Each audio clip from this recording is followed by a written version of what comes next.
Good morning, Wilmington. It's your main man, Big Ive, the talk of the town, Mr. DETVCH.com. And I told you, look, when you come to Good Morning Wilmington, you're going to get all the information that you can use in Wilmington. And today I have a special guest, Councilwoman Michelle Harlee from the 4th District came to spread some good news and some information and give you some resources about what's going on in COVID, what's going on with the census in Wilmington, and some other information. Councilwoman, welcome to the show. How are you? I am doing excellent, Ivan. Thank you so much for having me on today. Thank you for giving me some time and space. And I know, you got a lot going on, but we're going to dig down in what you've done so far with COVID-19, this pandemic in Wilmington and your district, what you're doing now and the future, and definitely get into the census, something that's really, really important for your constituents in Wilmington. So before we get to all that, let's get some personal stuff out of the way. How are you and your family holding up during this pandemic? Thank you for asking. But yes, me and my family, we have been holding up pretty well as it relates to, all of what's going on, with the COVID. And I do want to just say, I want to extend my condolences and my prayers to those families, those individuals that have been impacted negatively by COVID, because as we know, the numbers are growing, even though it is getting better and the numbers are flattening to some extent, there's still a lot of people being impacted by it. So my prayers and condolences are going out to all those individuals, but my family, we're faring well. Thank you. Awesome. I know you're of the community, and I know you've been doing an outstanding job since 2016 when you first was inducted into City Council. Now, with COVID, what have you done? I want you to bring me from past to present to what you're doing now. So, what have you done? Like was it Janet Jackson? What have you done lately? What have you done for your constituents lately? So really, honestly, it would be easier for me to back into it, to start what's happening with COVID, and then take you back to, all the other things, prior to COVID.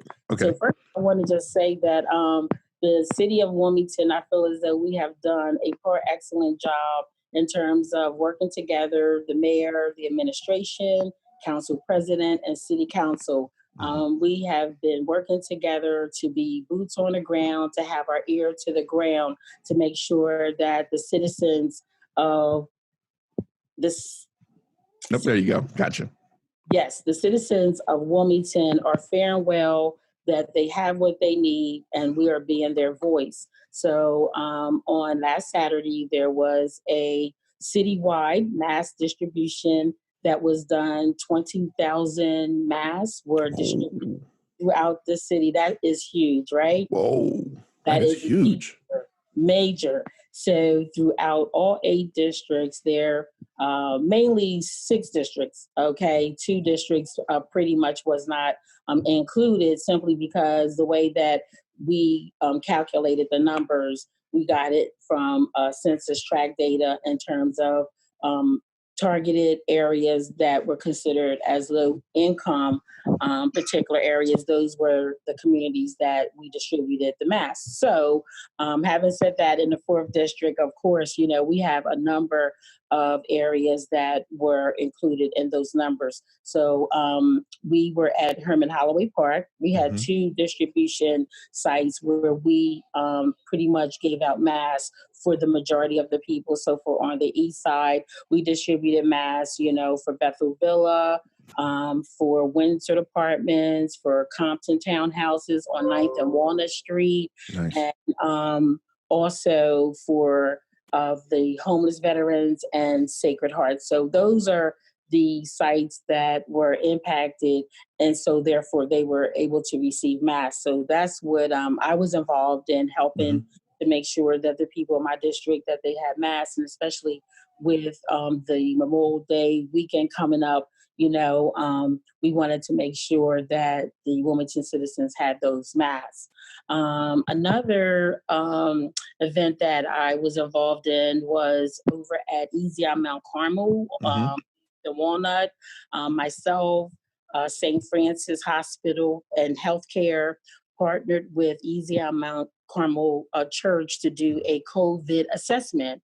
One of the pieces of data that has been coming out is that people of color have been more negatively impacted by the COVID due to the pre-existing conditions, and some just pretty much just not really taking this thing serious. So when I was contacted about different areas in the 4th District, we decided to do a COVID assessment. As a matter of fact, it was done the first part of this month over at Ezion, and we had over 100 plus people that came to get their assessment. We all actually involved, people just knowing more about the census, and even, making sure people are registered to vote and knowing how to vote. So that is another event that I participated in this month as it relates to COVID. A lot of our children are home and not in school. Right. So, I became a first grade teacher like overnight. So, a lot of our parents are doing double and triple duty now, right? Right.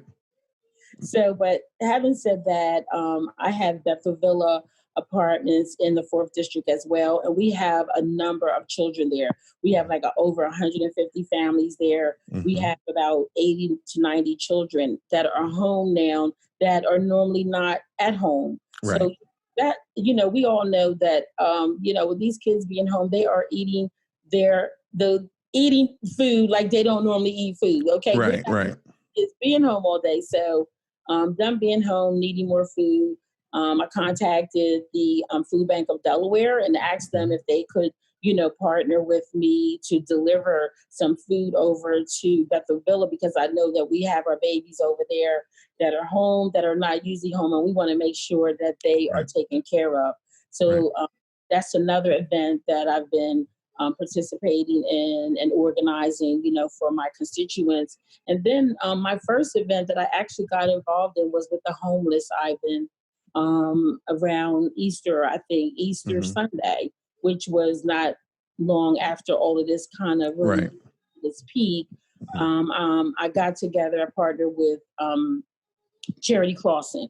I'm not sure if everybody should be familiar with Charity Crossing. Yeah. They are doing a excellent job when it comes to volunteerism as it relates to just being out, not just in Wilmington, but in the Newcastle County. They are doing a excellent job. So we partnered together to do an event for the homeless down by the train station. Nice. So we gave out food, we gave out masks to the homeless and to those that, just wanted to come from the breakfast mission. They came over and they got food. So there has been so many events that not only myself have participated in the 4th District, but the city council at large. We've all been involved, including the mayor. And again, like I said, our city council president and my council member colleagues, we've all been out there. We've had our ear to the ground, and we've just been there just trying to fill those needs and to fill those gaps for the citizens of Wilmington.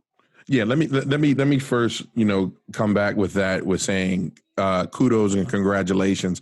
That's one thing that I noted was that how council are working together and how the mayor's office is working with council to get the people, the residents of Wilmington, what they need.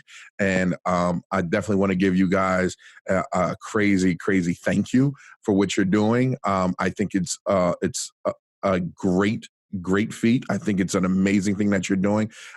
Just being on the outside and watching, it makes me feel good being a Wilmingtonian to see like, there's a problem. We all got to put our stuff aside and let's get this done, because people are hurting. People are and they're hurting silently. So again, thank you for what you're doing in your district. I really, really appreciate it. And let me ask you this, because a lot of people don't know, where does your district begin and end? Okay, so I think it's easier for me to just talk about the communities. Okay. So the communities that comprise the 4th District, first of all, the Port of Wilmington. Okay. So the Port of Wilmington is a part of the 4th District. Southbridge, Christina Landing, which is the community over by ShopRite. Right.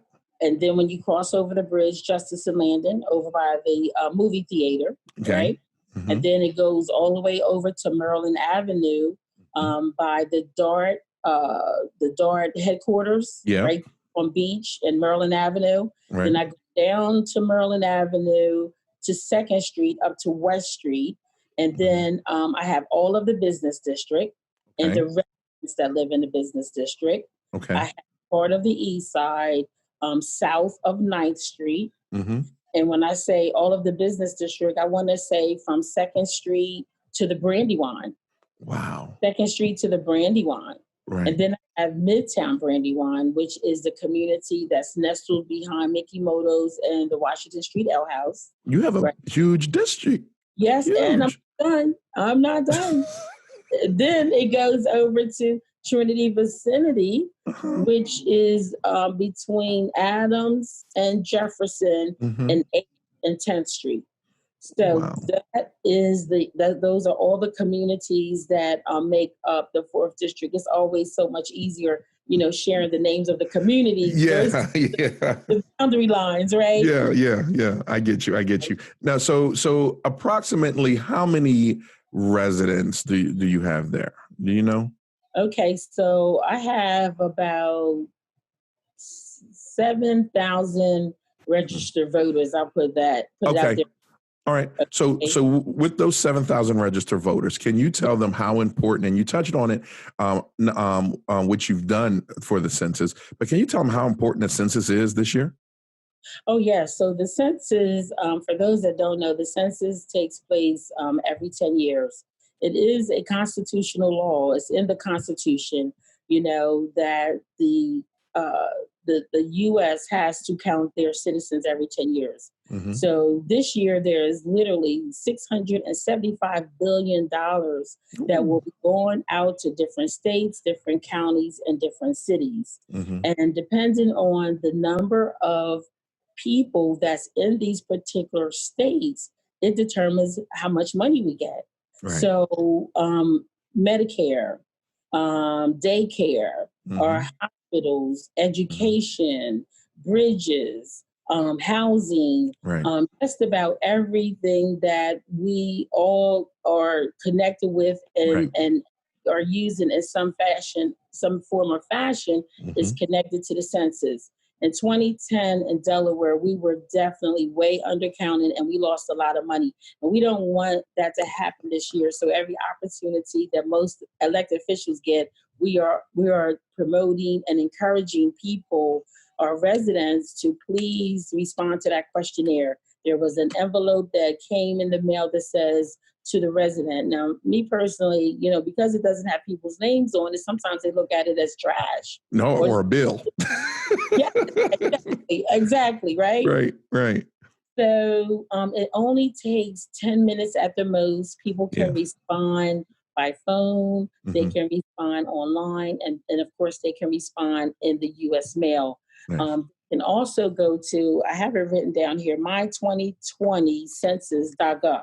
Okay. My2020census.gov. They can just click on that website and just go right there and fill it out. That's the way I filled mine out. It only took me 15 minutes. So the census is very important. And what is key is that this is money that we get year over year over year for 10 years. Yeah. And that's important. And then there's one other point I wanted to make that I haven't really heard is that if we have enough people to respond to the census, we could possibly get another House representative in Congress. Whoa. Yes. Are you serious? I am absolutely serious. No one's talking about, I haven't heard that. I haven't heard anything like that. Get out of here. Yes. And I'm persuaded that if all the people in Delaware responded to that questionnaire, that we possibly could have 2 House representatives versus just one. Mm-hmm. The one that we have is doing a excellent job, Lisa Blunt Rochester, along with our Delaware senators, Senator Coons and Carper. They're doing a great job. But the more, folks we have down in Washington representing Delaware, the better. And, that's to our advantage. So, yes, filling out that census is very important. And not only could we possibly get another House representative? But it also stabilizes the General Assembly representatives that Right. we have. Right. So if we're undercounted, we could lose, okay, some of Yeah. our representation that's down at the General Assembly. So it's very, very important that we fill out that questionnaire. Right. And now it's so much easier to do it than it was before, because they used to knock on your door Yep. and, it was a completely different process. But now it has been streamlined, Yeah. and we can, again, respond, either pick up the phone, go online, or Yep. you can put it in the mail. But it's very, very important, and make sure, whatever we do, we got to make sure that we respond to that questionnaire. You got me. I'm going to walk down the street in Market Street, like, yo, you fill out your census? Yo, you fill out your census? Yo, you fill out your census? Like it is important. People that are watching, it is really, really important to fill out that census. It's so much that can change. So if you don't fill out that census, and I'm speaking on behalf of Ivan and not Councilwoman, I don't want to hear you complaining at all. Okay? At all. Yeah. If we all do a little part, we can make a great change. So, I love it. I love it. So, Councilwoman, let me ask you this. Mm-hmm. What would you tell your constituents right now? What message do you have for your constituents? I think the message that I would tell my constituents is to get involved with your community so your voice can be heard. Mm-hmm. We have civic associations that meet, on a regular basis, and elected officials, as much as we would love to knock on everybody's door and ask them, do you have any concerns? Do you have any issues? Of course, we don't have time to knock on everybody's doors, but that is why we go to our civic association meetings, so we can hear and learn and understand what are your concerns, what are your issues, and your interests too. So what I would say to my constituents, those that are going to civic association meetings, continue to do that, continue to allow your voice to be heard, because that is where we go to hear a collective voice. Because when we go to the civic association meetings, this is where we learn, the consensus of the majority of the community or the neighborhood. Right. So I just want to encourage them to continue to go to the civic association meetings. If they haven't been going, to start going. And if someone doesn't know where their civic association is meeting, they can reach out to me, M.H. Harlee at wilmingtonde.gov. They can reach out, they can send me an email, and I will be more than happy to connect them with their civic association. Nice. And I also want to encourage my neighborhood planning council, to continue to meet, because there are dollars that come to the neighborhood planning councils, but they have to be active to be able to utilize that money.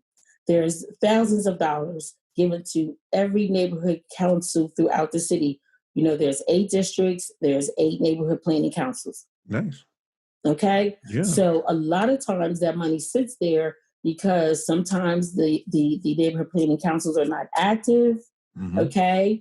And sometimes, the community can't come together on, what they would like to use the money for. Right. But I just want to encourage my 4th District Neighborhood Planning Council to continue to meet and to continue to be active, so we can utilize all dollars that are available for us to improve our communities and our city, because that's basically what it's for. Not just, be about one district and one community. Right. It's about the collective. So if all neighborhood planning councils are coming together, civic associations are coming together, we're doing it together, because no elected official, it is not our job is to be the voice for the people. Right. Okay. Right. And so when civics come together, when neighborhood planning councils come together, we're all coming together around the table and making decisions that's best for the community and for the city of Wilmington. Well, there you have it, Wilmington, 4th District. There you have it. Councilwoman Michelle Harlee. Michelle, thank you so much. I really appreciate your time and space. It is your main man, Big Ive. And remember, this is Good Morning Wilmington. Now, if you missed this, I want you to rewind and play it again, because she just dropped some jewels on you. All right. Census. Make sure you be a part of it. It's your main man, Big Ive. And remember that we're multi-streaming through all our social media platforms and some of yours. We'll see you on the other side. And remember, Wilmington, good morning and be great.